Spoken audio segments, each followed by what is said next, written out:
Peserta dengan nomor 181 akan membawakan syarahan yang berjudul Peran Keluarga dalam Membentuk Generasi yang Qur'ani dengan surah pendukung An-Nisa ayat 9 dan surah At-Tahrim ayat 6. Dipersilahkan. Assalamualaikum warahmatullahi wabarakatuh.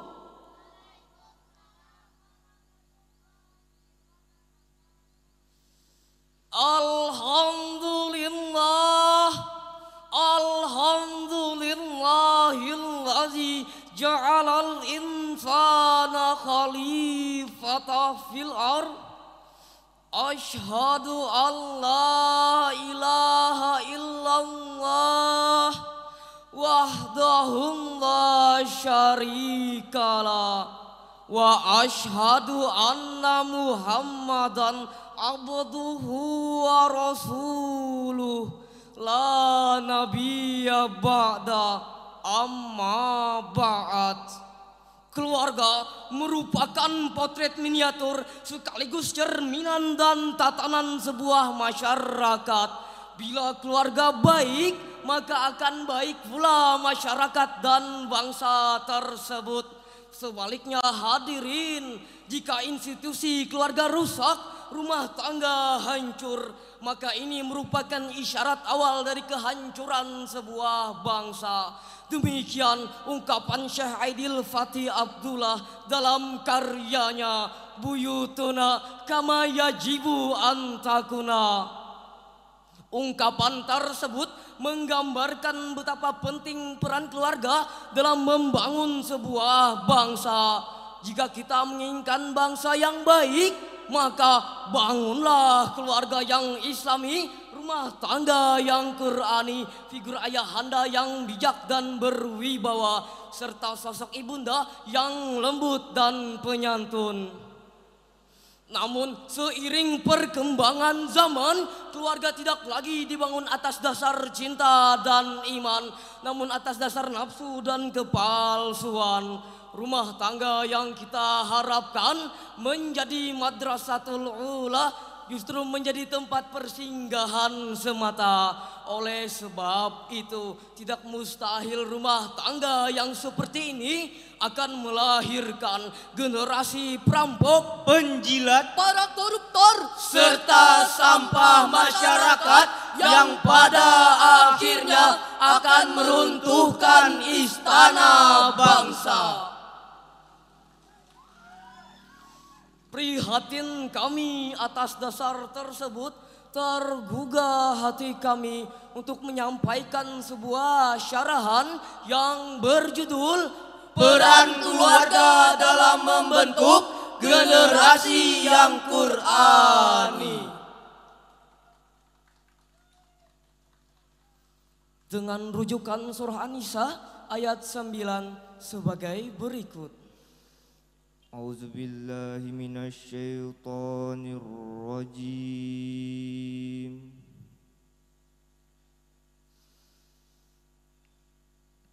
Bismillahirrahmanirrahim.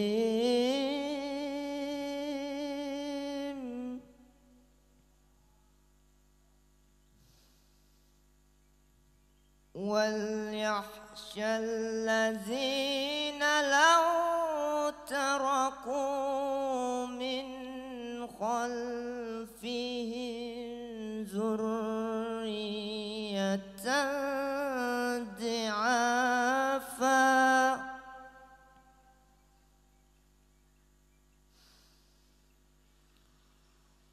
مِنْ خَلْفِهِمْ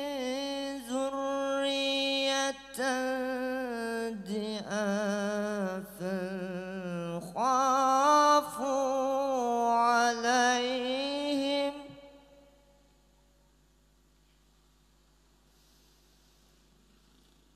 فليتقوا الله وليقولوا قولا سديدا. Aku berlindung kepada Allah dari godaan syaitan yang terkutuk dengan menyebut nama Allah yang Maha Pengasih lagi Maha Penyayang. Dan hendaklah takut kepada Allah orang-orang yang seandainya meninggalkan di belakang mereka anak-anak yang lemah, yang mereka khawatir terhadap kesejahteraan mereka. Oleh sebab itu, hendaklah mereka bertakwa kepada Allah dan hendaklah mereka mengucapkan perkataan yang benar. Hadirin para pemuda harapan bangsa, para pemudi harapan pertiwi. Menurut Imam At-Tabari dalam tafsir Jami'ul Bayan, Fakhruddin Ar-Razi dalam tafsir Al-Kabir, serta mayoritas pakar tafsir lainnya mengatakan bahwa ayat tadi hanya ditunjukkan kepada orang tua yang telah lanjut usia, sakit-sakitan, serta memiliki tanda-tanda kematian. Namun menurut Muhammad Said Tantawi dalam tafsir Al-Wasit, ayat ini merupakan peringatan kepada semua orang untuk khawatir, cemas dan takut untuk meninggalkan generasi yang lemah. Lebih lanjut hadirin, pakar tafsir Indonesia berdarah Arab Muhammad Turai Shihab mengatakan bahwa di'afan bermakna lemah harta. Namun jika kita kaji lebih mendalam, bukankah karena lemah ekonomi, lemah harta, anak-anak remaja dan generasi muda tidak berpendidikan, akhirnya lahirlah kebodohan, keterbelakangan, buta huruf, tidak paham agama. Lebih tragis, anak-anak tidak pernah mengenal Al-Quran. Menurut data tahun 2021, Indonesia yang mayoritasnya muslim dan fanatik dengan keislamannya, namun 75% generasinya tidak mampu membaca Al-Quran. Fakta tersebut cukup memalukan, mengkhawatirkan, bahkan mencemaskan kita. Hadirin, disadari atau tidak, ini merupakan rencana awal Barat dalam menjajah dunia Islam. Perdana Menteri Victoria pernah berpidato di depan parlemennya. Apabila kita ingin mengalahkan negara-negara yang mayoritasnya muslim, maka yang paling utama harus dilakukan adalah menjauhkan mereka dari Al-Quran supaya mereka buta terhadap kandungannya. Hanya dengan itu kita akan berhasil menaklukkan mereka. Selama mereka berpegang teguh pada Al-Quran, selama itu pula kita tidak akan sanggup mengalahkan mereka. Oleh sebab itu, keluarga sebagai madrasah pertama umat Islam berkewajiban untuk mendidik, mengajarkan, dan mengarahkan anak-anak. Sebagaimana dikatakan dalam ungkapan Arab, Al-Baitu Al-Madrasatul Ula. Rumah merupakan sekolah utama. Jika dipersiapkan dengan baik, maka akan melahirkan para remaja sebagai generasi yang kuat. Lantas bagaimana menciptakan generasi yang Qurani? Dalam surah At-Tahrim ayat 6, sebagaimana yang dibacakan qori kami berikut ini. Ya ayyuhallazina amanu qu anfusakum أنفسكم وأهليكم نارا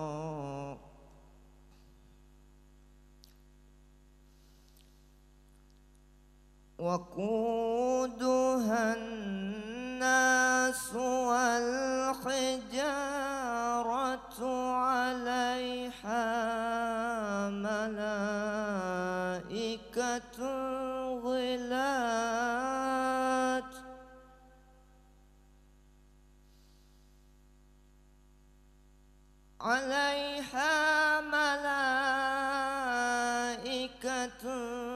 غلاظ شداد لا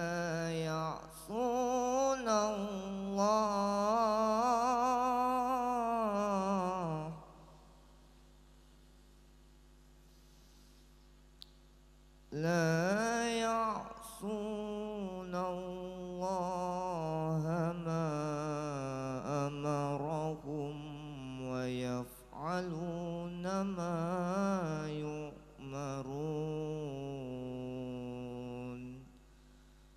Sadaqallahul azim. Hai orang-orang yang beriman, peliharalah dirimu dan keluargamu dari api neraka yang bahan bakarnya adalah manusia dan batu.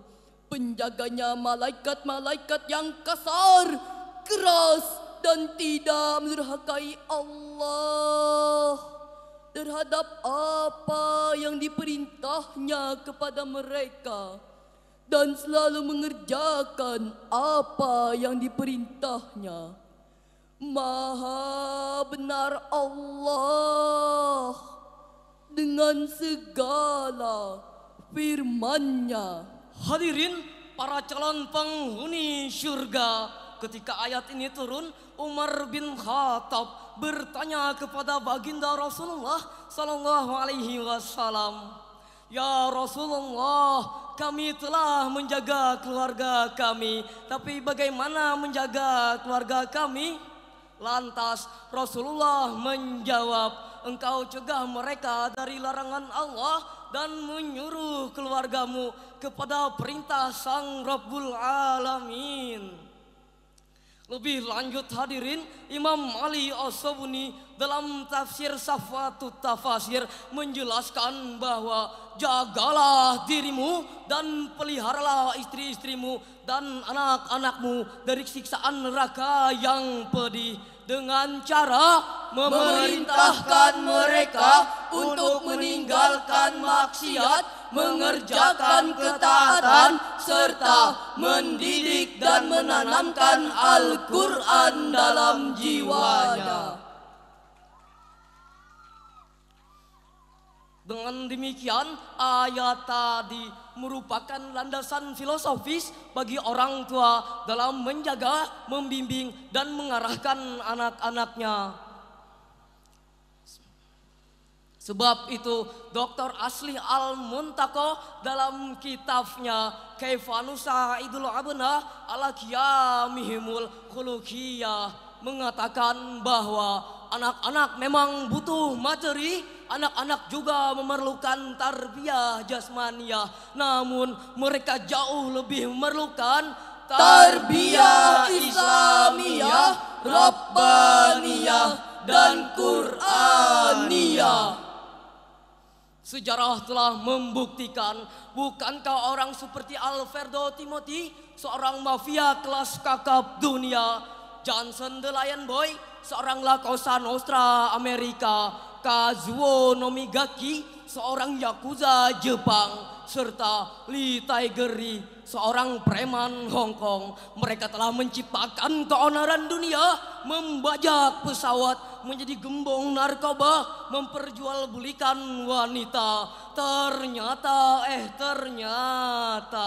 mereka adalah sosok anak muda yang terlahir dari rahim para ibunda yang tak betah di rumah, hidup dalam kemegahan, bergelimang harta, namun tak pernah tersentuh kasih sayang orang tua. Sebaliknya, Muhammad bin Idris atau Imam Syafi'i tumbuh dari keluarga yang sederhana, dibesarkan dalam kondisi yang pas-pasan, namun dengan kasih sayang tarbiyah Qur'aniyah mengantarkan beliau sebagai tokoh dan ulama besar dalam peradaban Islam. Tidak salah jika salah satu hadisnya Rasul mengatakan, setiap anak yang dilahirkan dalam keadaan fitrah, maka orang tuanya lah yang menjadikannya Yahudi, Nasrani maupun Majusi. Hadirin para calon penghuni surga,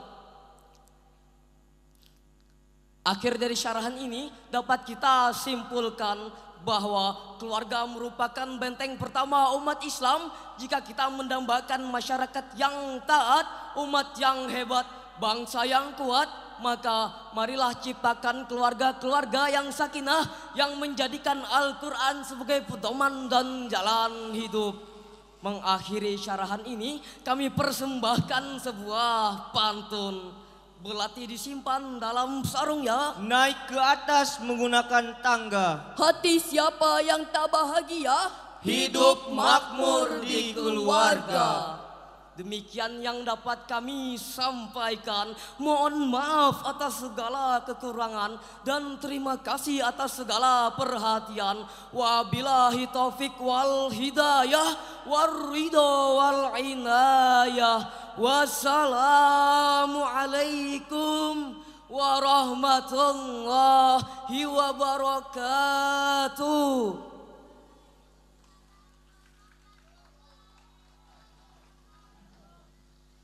Ya, itulah tadi penampilan dari Regu dengan nomor peserta 181. Tepuk